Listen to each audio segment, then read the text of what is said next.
할렐루야. 네. 다 옆이나 뒤를 보시고 하나님이 형제님을 웃게 하실 겁니다.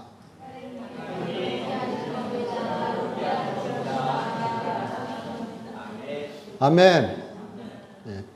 우리 전주에 창세기 18장, 19장 본문을 같이 나눴습니다. 그리고 그렇게 아브라함이 손님을 환대하는 장면 가운데 하나님께서 말씀을 주시고 약속을 주시고 내가 정한 때, 내가 그 기한에 그 약속을 이룰 것이다, 올 것이다, 그런 말씀을 하셨었습니다. 그리고 그 이야기를 듣는 사라가 웃었었죠. 그리고 그 전에는 우리 읽지 않았지만 설교 중에 나왔습니다. 아브라함도 그 약속을 들을 때 웃었다고요. 그러니까 그 두 웃음은 우리 좀 심하게 얘기하면 불신앙의 웃음이고, 조금 양보해서 이야기하면 잘 안 믿기는 웃음이고, 허탄한 웃음, 이게 되겠어요? 하는 웃음인 거죠. 우리 뭔 얘기할 때 아이가 아빠 나 커서 대통령 될까요? 그럼 우리 피식 웃죠. 저는 그랬던 것 같아요. 대통령 원한 적도 없지만. 그렇게 그들의 웃음을 하나님께서 바꿔주셨죠. 그래서 오늘 우리가 본문을 읽진 않았지만 창세기 21장 가장 좋은 방법은 1절부터 21절까지 한 번에 읽는 것입니다. 근데 1절부터 21, 우리는 8절부터 읽었죠. 근데 1절부터 그 앞에 구절에 쭉 읽는데 처음에 한번 그럼 성경을 한번 보실까요? 성경을 한번 찾아보시면은 21장 1절, 2절 제가 한번 읽어보겠습니다. 있으신 분은 같이 읽으셔도 좋습니다. 읽겠습니다. 여호와께서 말씀하신 대로 사라를 돌보셨고 여호와께서 말씀하신 대로 사라에게 행하셨으므로 사라가 임신하고 하나님이 말씀하신 시기가 되어 노년의 아브라함에게 아들을 낳으니, 딱 이 두 절만 읽으셔도 말씀하신 대로, 말씀하신 대로, 그렇죠? 그리고 말씀하신 시기가 되어, 제가 예배 초반에 말씀드렸던 그 이야기가 기한대로, 그 약속대로 내가 이룰 것이다 말씀하셨고요. 그리고 21장에 그 말씀하신 대로 우리 본문에는 사라를 돌보셨고, 개역개정 성경에는 돌보셨고 이렇게 되어 있고요. 저희 예전에 보던 개역 한글 성경에는 권고하셨고 이렇게 되어 있고, 영어 성경이 같이 있으신 분들은 번역이 조금 갈리긴 하지만 대다수의 영어 성경은 방문하셨고, 비지트라는 말을 씁니다. 그래서 방문하셨다 이렇게 합니다. 이 돌보다, 권고하시다, 방문하다.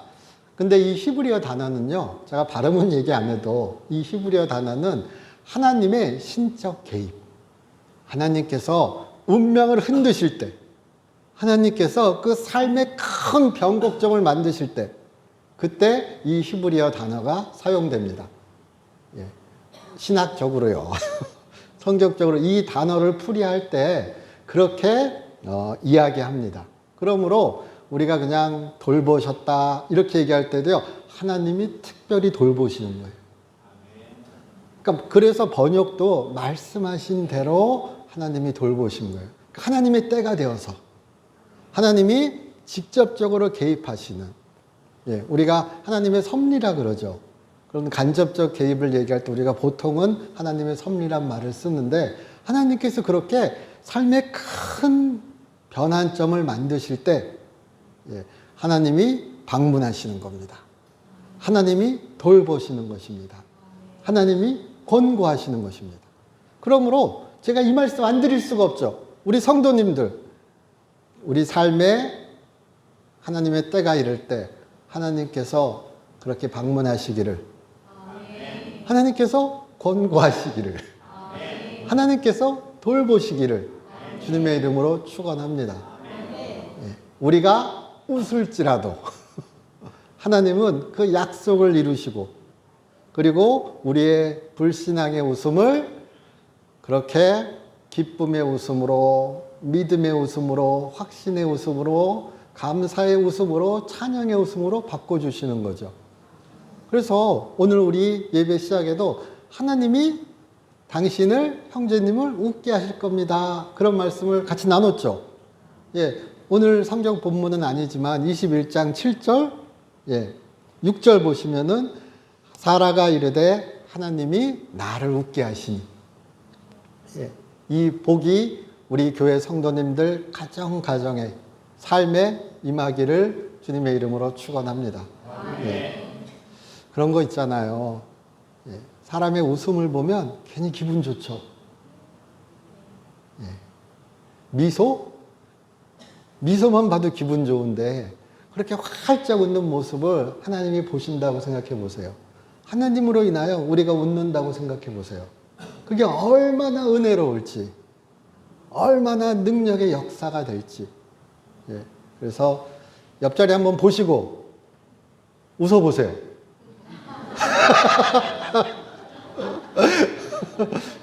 은혜의 웃음 같나요? 아니면 억지로 아니면 쑥스러운 웃음 같으신가요?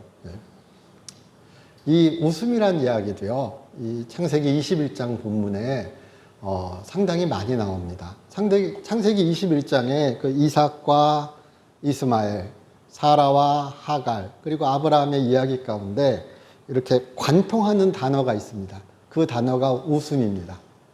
우리가 교회 나오시고 성경 많이 읽으시고 설교도 오래 들으시고 믿음 생활도 오래 하셔서 이삭, 아이샥, 아이샥 발음이 안 되네요. 이삭이 아니라 발음이 특이하더라고요. 이래야 됩니다. 히브리어 발음. 혀가 짧아서 안 돼요.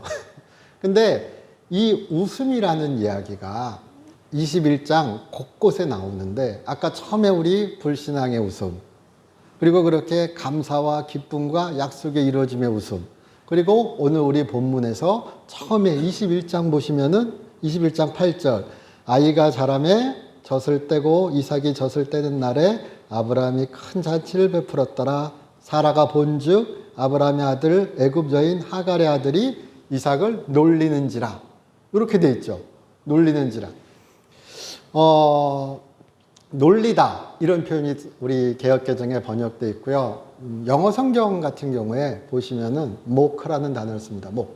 이것도 우리말로 번역하면 비슷하게 놀리는 거예요. 그런데 가볍게 놀리는 거 있죠. 업신여기는 것까지 될 수도 있는데 그렇게 가볍게 놀리는 것을 그런 영어 단어를 쓰고요. 혹은 우리가 말하는 그렇게 놀다 있죠. 플레이. 같이 노는 거. 이 히브리어 단어가 다양한 뉘앙스를 가지고 있는데 전통적으로 교회에서 번역할 때는 우리 개역개정의 번역처럼 놀리는 걸로 그렇게 번역합니다. 그리고 가장 또 다른 한쪽에는 같이 노는 걸로 번역을 해요. 근데 우리가 이 본문을 보실 때 이 히브리어 단어, 이 놀리다라는 이 단어도 그렇게 70인역이라 그러죠. 우리가 헬라어 성경.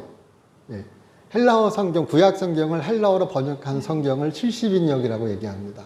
거기에는요, 이 히브리어 단어를 헬라어로 번역했는데, 거기에는 웃음거리로 만든다. 이렇게 우리말로 번역하면 그렇게 써놨습니다. 그리고 우리 바울 좋아하시죠? 갈라디아서 4장에 사라와 하갈의 자손을 비유합니다. 그러니까 미드라시라 그러거든요. 그렇게 바울이 이렇게 성경의 구절을 꺼내서 비유적으로 설명하는 구절이 갈라디아서 4장에 나옵니다. 약속의 자손, 육체의 자손 그렇게 이야기하면서. 그런데 그렇게 할 때 바울은 4장 29절에서 우리 개역개정에는 핍박, 더 세이죠 단어가. 그리고 박해, 핍박, 영어 성경에는 박해로 주로 번역됩니다. 그러니까 핍박하고 박해.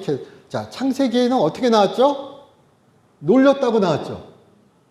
그리고 70인역에는 웃음거리로 만들었다고 나왔죠. 그리고 바울은 어떻게 얘기한다고요? 핍박하고 박해했대요. 와, 그럼 여기서부터 여기까지죠. 자, 그러면은 우리가 정해야죠. 단순히 놀아준 거 수 있습니다. 그런데 사라가 보기에, 그리고 더더욱 중요한 것은 하나님 보시기에, 그것은 놀림이, 하나님의 약속을 우습게 여김이, 그리고 어떻게 보면 크게 얘기하여 핍박과 박해가 일어날 수 있는 계기가 될 수 있는 그런 놀림이 되었고, 그런 같이 놀림이 되었다는 것을 우리가 한 번쯤 생각해 볼 수 있는 겁니다. 예. 자, 제가 질문 하나 드릴까요? 두 명의 어머니가 나오죠. 사라가 나오고 하갈이 나오죠. 제가 질문 드릴게요. 어떤 어머니 되고 싶으세요? 사라! 사라! 감히 내 아들을 막어? 예. 치워야죠. 왜 아멘이 안 나오세요? 괜히 눈치 보이셔요? 예? 사라처럼 용감하셔야죠. 예? 사라는요, 약속을 알아요. 예? 제가 인간적으로 볼 때는 사라가 너무한 것 같아요. 아니, 좀, 하갈이 종이죠. 하녀죠. 자, 여기 하녀라고 나와요. 우리 성경에는. 그런데 사라가 열받으니까 뭐라 그러냐면요, 종이라 그래요. 하녀와 종은 성경에서 달라요. 예. 하녀는 조금 높은 위치고, 그래도 종은 노예예요. 그러니까 오늘 우리 본문에서, 읽으신 본문에서 사라가 종의 아들, 이렇게 얘기하죠.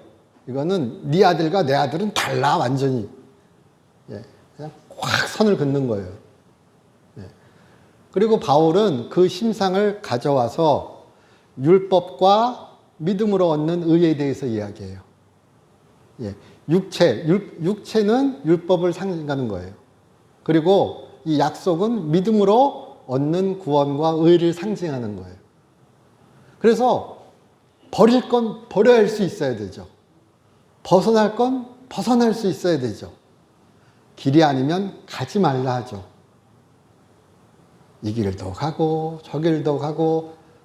저 어릴 때 그거 유명했어요. 대도무문. 물론 이건 제가 제 마음대로 쓰는 겁니다. 대도무문은 뭐죠? 큰 도에는, 길에는 문이 없다. 어디로 가든 가면 된다. 이거죠. 이건 제 마음대로 해석입니다. 절대 정설이 아니에요. 근데 우리는요, 좁은 길로 가요. 우리는 좁은 문으로 가요. 우리는 오직 그리스도로 말미암아 가요. 오직 믿음으로 가요. 율법도 세상의 방법도 어떠한 다른 방법도 안 돼요. 그래서 작은 것 같아도 그것이 어찌 변할 수 모르게 우리가 깨어 있어야 하고, 우리가 알아볼 수 있어야 하고, 그리고 치울 수 있으면 치워야 돼요. 이렇게 얘기 드렸으니까 사라가 좋으세요? 하갈이 좋으세요? 사라가 돼야 돼요? 하갈이 돼야 돼요? 제가 끝까지 대답 듣고 말아요. 예, 한 분만 얘기하셨어요. 사라라고요. 그러나 떼어낼 수 있어야 돼요. 예, 작은 것을 크게 키우지 말아야 돼요. 예, 저도 이렇게 보면요, 제가 맨날 말씀드리죠. 하갈이 좋다고요. 예, 왜냐면 하갈은 경계에 있는 사람 같아요. 하갈은 주변인이에요. 하갈은 약한 자의 표상이에요. 예, 사라라는 이름을 얘기할 때요, 사라, 우리가 이렇게 얘기할 때 굳이 찾아보시진 않지만 사라의 단어 뜻을 뭐 스트롱 사전이나 이런 데서 찾아보면요, 뭐라고 나오냐면 noble woman 이렇게 나와요. 고귀한 여자, 귀부인, 또는 뭐 사라의 어원을 공주, 여왕 이렇게 쫓아가요. 그럼 하갈을 하고 얘기하는데요. 이 하갈은 어원을 쫓아가면 단어 뜻이요, 도망, 도주, fight and flight 이렇게 하잖아요. 싸우거나 피하거나 도망가거나. 이렇게 얘기할 때 하갈의 그런 이름에 담겨 있는 단어 뜻을 도망이라고 해요. 하갈은 맨날 도망가죠. 물론 사례가 쫓아내죠. 하지만 문제가 터지면 하갈은 어떡하죠? 도망가요. 어떤 어머니 되실래요? 다시 물어요. 저 집요하죠. 사례 같은 어머니가 되세요. 사례 같은 지혜가 있으세요. 세상이 잠시 오해할지라도 하나님의 약속을 알고 하나님의 뜻을 알고 그리고 조치할 수 있는 그런 어머니가 되세요. 그렇다고 내가 진리야 이러시면 안 되죠. 그거를 분간하실 수 있는 지혜와 그런 영성은 분명히 갖고 계실 것입니다. 없다면 우리 구해야 하고요. 그렇게 사례의 이야기에서 그 웃음을 보고 놀리는 것을 보고, 여기 놀리다라는 아까 히브리어 단어 있죠. 그게 여기 놀리다는 히브리어 단어가 성경의 다른 구절에서 대표적으로 쓰인 이야기 중에 한 가지는 출애굽기 32장 6절 황금 송아지 만드는 구절 있죠. 백성들이 황금 송아지를 만들고 그들이 뛰어놀며 먹고 마시며 뛰어놀았더라 이런 표현이 나옵니다. 그 놀았더라가 이 단어입니다. 그리고 삼손이 눈이 멀고 그렇게 갇혀서 그 삼손을 끌어내서 그 경기장으로 끌어내서 사람들이 그렇게 조롱하고 놀리고 막 그랬을 때 쓰인 단어가 이 단어입니다. 물론 중립적으로 쓰인 단어도 있어요, 성경 안에. 그러나 대체적으로 그렇게 조롱하고 놀리고 안 좋은 의도가 담긴 상황에서 이 단어가 사용됩니다. 여러분 더 이해 잘 되시나요? 그러니까 사소한 것이지만 사례는 느꼈고, 그래서 하나님께서 아브라함에게 말씀하십니다. 사라의 이야기대로 해라. 아브라함은 또 근심하죠. 하나님이 또 보시죠. 와, 진짜 아브라함 부러운 게 하나님이 잘 챙겨주세요. 제 표현이 좀 저렴합니다. 죄송합니다. 아브라함이 유명한 게 뭐죠? 하나님의 친구다. 이 구절, 성경 구절 유명하죠. 근데 우리는 뭐죠? 하나님의 아들, 하나님의 자녀. 바울의 큰 고백 중에 한가, 여호와를, 하나님을 아바, 아버지라 부를 수 있는. 그 엄청난 고백이라고 제가 말씀드리잖아요. 그런 것처럼 우리는 그렇게 약속된 하나님의 자녀죠. 그러니까 우리가 근심할 때, 만약 근심으로 이야기한다면 우리가 근심할 때 하나님은, 여호와는 우리의 소리를, 우리의 울음을 지나치게 아니하시고 우리를 돌보실 것을 저는 믿습니다. 그래서 우리 그에게 간구하시기를 주님의 이름으로 축원합니다. 그래서 10절 보시면 21장 10절 그가 아브라함에게 이르되 이 여종과 그 아들을 내쫓으라. 아까 말씀드렸죠. 하년대 여종이라 그러고요. 네 아들이라 아니라 그러고 그 아들이라 그러고요. 사례가 명확해요. 매정할 정도로. 이 종의 아들은 내 아들 이삭과 함께 기업을 얻지 못하리라. 아브라함이 그의 아들로 말미암아 11절입니다. 그 일이 매우 근심이 되더니, 걱정 무지하게 한 거죠. 12절 하나님이 아브라함에게 이르시되 내 아이나 내 여종으로 말미암아.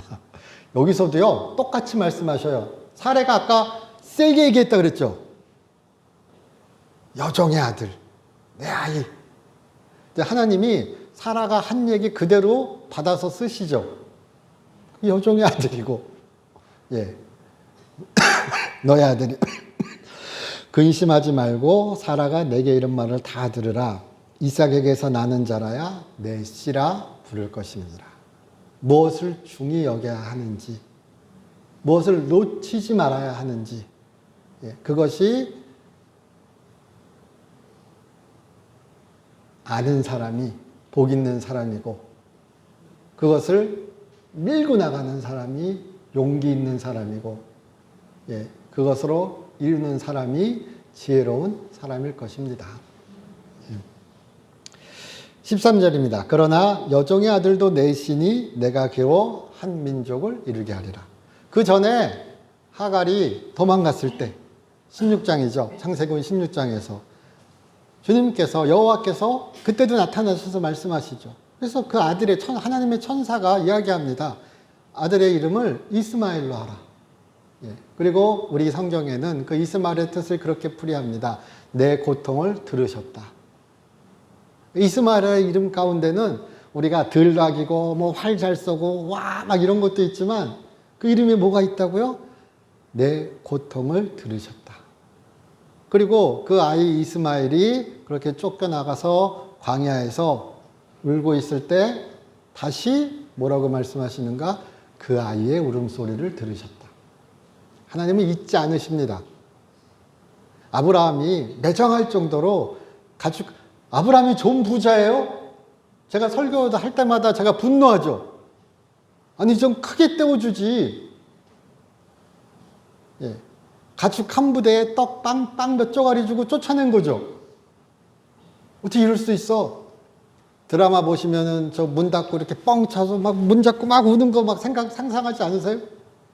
예. 아니 그 정도로 처참하게 쫓겨갔는데, 예. 근데 우리 다른 면을 보시면요, 여호와께서 그에게 말씀하시죠. 내가 지킬 것이다. 예. 그러니까 아브라함도 대단한 사람이에요. 그 관점에서 보면요, 아브라함은 하나님 말씀하실 때는 독해요. 한 면에서는요, 그가 지키실 것이구나. 예. 그리고 그렇게 하갈이 도망갔을 때, 쫓겨났을 때, 그렇게 이스마엘이 울고 있을 때 주께서 들으시고 이야기하죠. 17절입니다. 하나님이 그 어린아이의 소리를 들으셨으므로 하나님의 사자가 하늘에서부터 하갈을 불러 이르시되 하갈아 무슨 일이나 두려워하지 말라. 하나님이 저기 있는 아이의 소리를 들으셨느니라. 아까 이스마엘의 이름 유래를 말씀드렸죠. 16장에 나온다고요. 그 고통의 소리를 들으셨다. 그리고 감찰하시는 주님, 들으시는 주님, 그리고 그 약속의 샘물, 브일라 헤로이라는 용어가 나오는, 그렇게 하나님이 들으심을 우리가 또 잊지 마셔야 할 것이요. 성경 곳곳에는 아마 성경의 용어로 가장 익숙한 용어로는 고아와 가부와 객일 것입니다. 요즘 우리 현대 우리의 용어로는 약자, 약한 자. 그렇게 하나님께서 너희도 그렇게 약한 자였으므로, 너희도 노예였으므로, 너희가 그렇게 자유케 되었을 때, 너희가 그렇게 가나안 땅에 정착하였을 때, 그렇게 고아와 과부와 객을 그냥 두지 말고 그들과 같이 나누고 그들과 같이 하라 말씀하신 게 바로 정의와 공도, 창세기 18장에 나오는 정의와 공도의 이야기고, 제사장 나라가 되는 이야기고, 그리고 신약의 이야기로 하면은 성화된 삶을 살아가는 이야기입니다. 하나님조차도 약속의 아이가 아니지만 이스마엘에게도 따로 약속하시고 따로 지키시고 그 소리를 들으셨다. 그렇게 가부와 고아와 객으로 대표되는 그 이야기를 그냥 지나치지 않으셨다. 소돔과 고모라의 이야기를 할 때요, 우리가 잊지 마셔야 될 것은 그들의 악함이, 그 가난한 자의 울음소리가, 약한 자의 핍박받는 자의 울음소리가 하늘에 들렸다는 거예요. 가인과 아벨을 이야기할 때 그 흘린 피가 땅에서 울부짖었다고 이야기해요. 갑자기 분위기 무거워집니다. 하나님은 그 피의 소리를, 그 억압의 소리를 그냥 지나치지 아니하십니다. 우리 또한 그렇게 살아가야 할 줄로 믿습니다. 그것이 성도입니다. 그것이 제자입니다. 그래서 오늘 이 이야기에서 제가 여러 가지 말씀드렸지만, 정리해서 말씀드리면 하나님은 우리의 웃음을 바꾸시는 분이십니다. 우리에게 그렇게 기쁨의 웃음을 주시는 분이십니다. 또한 우리는 그렇게 현상 가운데 하나님의 약속을 알아볼 수 있고 하나님의 약속을 붙잡을 수 있는 지혜가, 용기가, 결단이 있어야 됩니다. 우리가 버릴 것은 버릴 수 있어야 합니다. 우리는 믿음의 자녀지 우리는 그렇게 율법의 자녀가 아닙니다. 우리는 성령의 사람들이지 육체의 사람들이 아닙니다. 세상의 사람들이 아닙니다. 우리가 걸어갈 길이 다름을 우리는 알고 그렇게 걸어가실 수 있기를 주님의 이름으로 축원합니다. 저희 기도드리겠습니다. 우리를 사랑하시는 주님, 주님의 은혜 가운데 우리 있음을 우리 잊지 않게 하여 주시옵소서. 진리를 아는 우리 되게 하여 주시옵시고 그 진리의 빛을 따라 주의 복음을 전하고 증거하게 하여 주시옵소서. 주 예수 그리스도 이름으로 기도드립니다. 아멘.